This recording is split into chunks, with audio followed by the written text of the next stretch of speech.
উচ্ছেদ করা হয়, এটা তো আছে। শ্রমিকরা তাদের ন্যায্য মজুরি পায় না, গার্মেন্টস শ্রমিকরা তাদের ঈদের আগে বকেয়া মজুরির জন্য রাস্তায় নামে।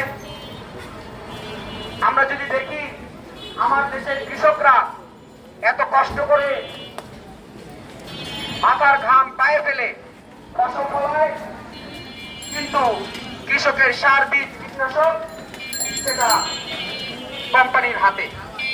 তারা আবার উৎপাদিত যে ফসল সেই ফসলের ন্যায্য দাম পায় না। আপনারা বর্তমানে দেখতে পাবেন যে হাওড় অঞ্চলে বাঁধ নির্মাণ করায় তাদের যে সোনার ফসল তা এখন পানির নিচে।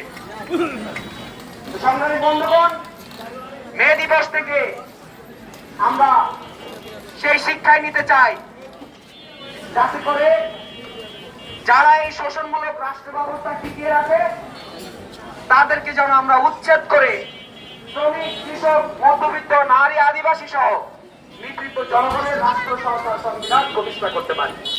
আমরা এই আহ্বান থেকে আপনাদের কাছে আজকে উপস্থিত হয়েছি।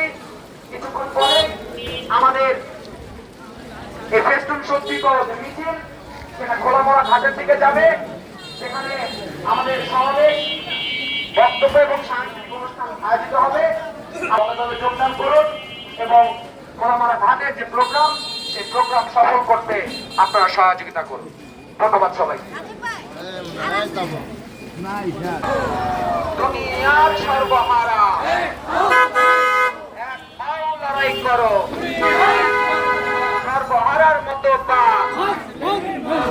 মাস লেলিন মাওবাদ, মে দিবস দিচ্ছে ডাক, সাম্রাজ্যবাদ বিপদ যাক,